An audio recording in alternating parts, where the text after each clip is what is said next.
Sobre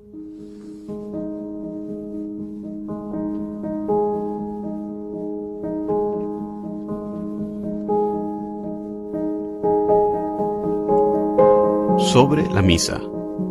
Catequesis del Papa Francisco. Miércoles 4 de abril del 2018.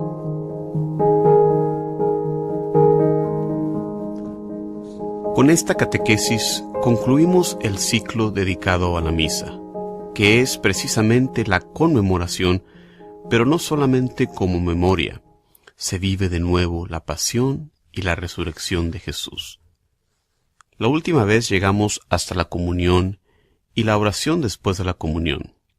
Después de esta oración, la misa se concluye con la bendición impartida por el sacerdote y la despedida del pueblo.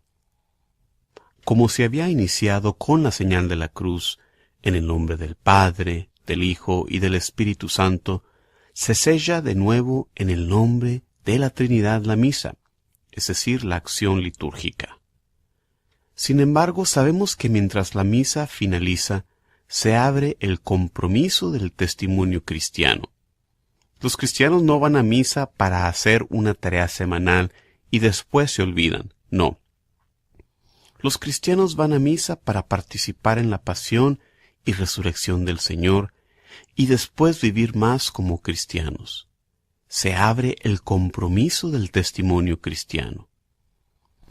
Salimos de la iglesia para ir en paz y llevar la bendición de Dios a las actividades cotidianas, a nuestras casas, a los ambientes de trabajo, entre las ocupaciones de la ciudad terrenal, glorificando al Señor con nuestra vida. Pero si nosotros salimos de la iglesia charlando y diciendo, mira esto, mira aquello, con la lengua larga, la misa no ha entrado en mi corazón. ¿Por qué? ¿Por qué no soy capaz de vivir el testimonio cristiano? Cada vez que salgo de la misa debo salir mejor de como entré, con más vida, con más fuerza, con más ganas de dar testimonio cristiano. A través de la Eucaristía, el Señor entra en nosotros, en nuestro corazón y en nuestra carne, para que podamos expresar en la vida el sacramento recibido en la fe. De la celebración a la vida, por lo tanto, consciente de que la misa encuentra el término en las elecciones concretas de quien se hace involucrar en primera persona en los misterios de Cristo. No debemos olvidar que celebramos la Eucaristía para aprender a convertirnos en hombres y mujeres eucarísticos. ¿Qué significa esto?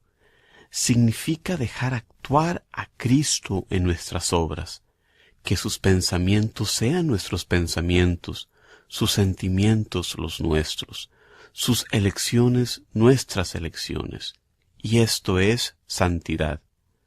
Hacer como hizo Cristo es santidad cristiana. Lo expresa con precisión San Pablo, hablando de la propia asimilación con Jesús, y dice así: con Cristo estoy crucificado, y no vivo yo, sino que es Cristo quien vive en mí. La carta a los Gálatas, capítulo 2, versículos del 19 al 20. Este es el testimonio cristiano.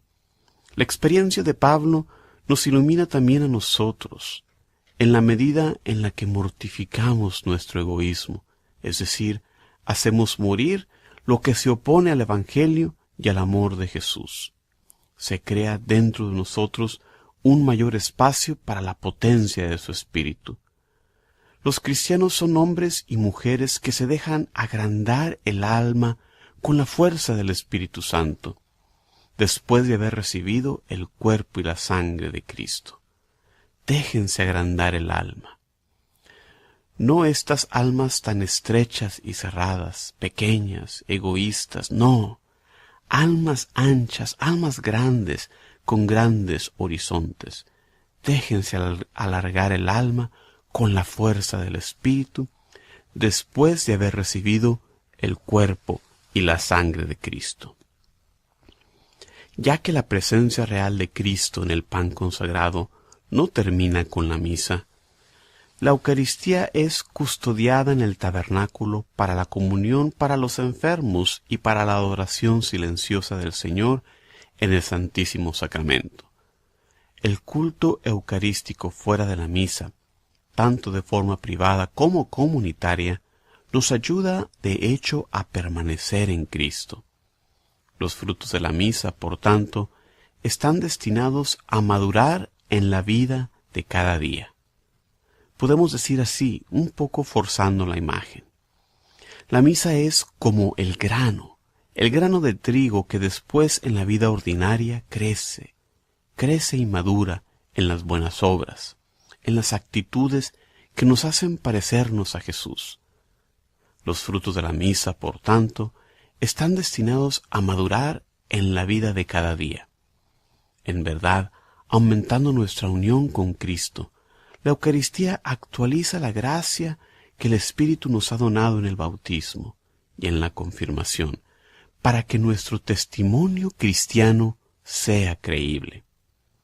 Entonces, encendiendo en nuestros corazones la caridad cristiana, la Eucaristía, ¿qué hace? Nos separa del pecado.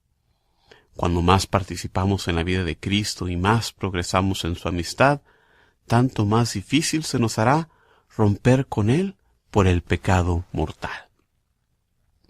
El habitual acercarnos al convite eucarístico renueva, fortalece y profundiza la unión con la comunidad cristiana a la que pertenecemos, según el principio que la Eucaristía hace la Iglesia. Nos une a todos.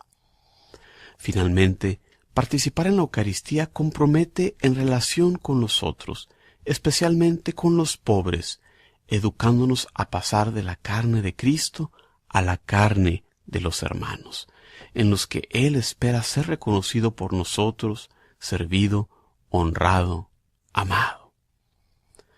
Llevar el tesoro de la unión con Cristo en vasijas de barro, necesitamos continuamente volver al santo altar, hasta cuando en el paraíso disfrutemos plenamente la bienaventuranza del banquete de bodas del Cordero.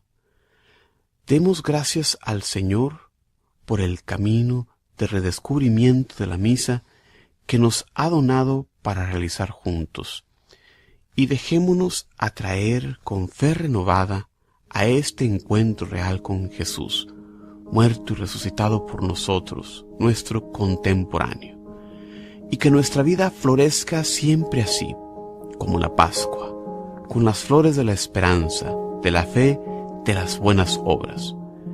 Que nosotros encontremos siempre la fuerza para esto en la Eucaristía, en la unión con Jesús.